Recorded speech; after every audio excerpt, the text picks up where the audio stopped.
पूर्वांचल में एक कहावत है, घर के डाल वन में गईलू, वन में लागल आग, वन बेचारा का करे मोरे कर में लागल आग। बेचारे राहुल गांधी के साथ यही हुआ। अमेठी से भागकर वायनाड पहुंचे थे, यह सोचकर कि सुरक्षित सीट है, पर ऐसा होता हुआ दिखाई नहीं दे रहा है। पिछली बार वो मोर्चे ने समर्थन किया था, पर अब की बार ऐसा नहीं हुआ। सीपीआई नेता डी राजा की पत्नी एनी राजा वायनाड से खड़ी हो गई है, जो भाई के लिए मुसीबत बन गई है।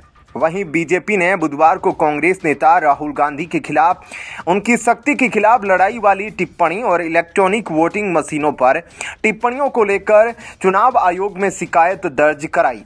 इस संबंध में केंद्रीय मंत्री हरदीप सिंह पुरी ने कांग्रेस सांसद के खिलाफ शिकायत दर्ज कराते हुए कार्रवाई की मांग की है। दरअसल 17 फरवरी को मुंबई में एक जनसभा को संबोधित करते हुए राहुल गांधी ने कहा था, हिंदू धर्म में एक शब्द है शक्ति। हम एक शक्ति के खिलाफ लड़ रहे हैं। सवाल यह है कि वह शक्ति क्या है। राजा की आत्मा ईवीएम में है, यह सच है। राजा की आत्मा ईवीएम में है, हिंदुस्तान की हर संस्था में है, ईडी में है, सीबीआई में है, आयकर विभाग में है।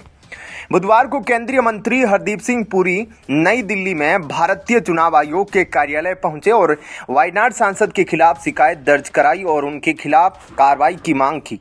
मंत्री हरदीप ने कहा, कांग्रेस पार्टी की ओर से कई बयान दिए गए हैं। हमने ईसीआई से इस मामले में कार्रवाई करने की अपील की है। अगर कांग्रेस इस तरह के झूठ बोलना जारी रखती है तो कार्रवाई नहीं की जाती है तो यह अनियंत्रित हो जाएगा। लोकसभा चुनाव से पहले कांग्रेस और भाजपा में जुबानी जंग शुरू हो गई है। चुनाव से ठीक पहले कांग्रेस पार्टी के बैंक खातों को साजिशन फ्रीज कराए जाने के कांग्रेस के आरोपों के बाद अब भाजपा ने पलटवार किया है। बीजेपी ने कांग्रेस नेता राहुल गांधी पर भारत के लोकतंत्र को दुनिया में शर्मसार करने का आरोप लगाया।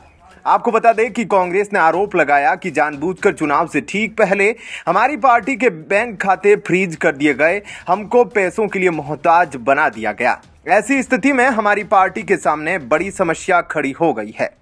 इलेक्टोरल बॉन्ड मामले में बीजेपी पर तरसते हुए कांग्रेस ने कहा, बीजेपी ने खुद हजारों करोड़ चंदा लिया और हमारे खाते फ्रीज करा दिए, ये कहां का लोकतंत्र है। वहीं इस मामले पर बीजेपी मुख्यालय में प्रेस कॉन्फ्रेंस में रविशंकर प्रसाद ने कांग्रेस पर निशाना साधते हुए कहा कि यदि कांग्रेस के सामूहिक प्रेस कॉन्फ्रेंस को एक शब्द में समेटा जाए तो यह हार की हताशा में बहाना ढूंढा गया है।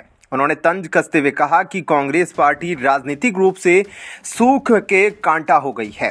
रविशंकर प्रसाद ने कहा, अल्प ज्ञान समस्या पैदा करता है।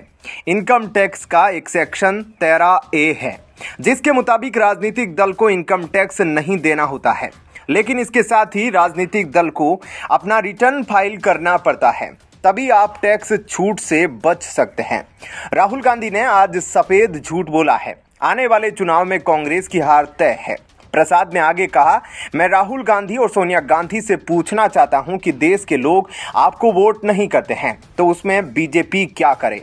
बीजेपी नेता ने कटाक्ष करते हुए कहा कि राहुल गांधी जितना बोलेंगे कांग्रेस अपनी उतनी ही राजनीतिक जमीन खोएगी। ऐसे में क्या कहना है आपका? इस अपडेट को लेकर कमेंट सेक्शन में अपनी राय जरूर दीजिए। जय हिंद, जय भारत।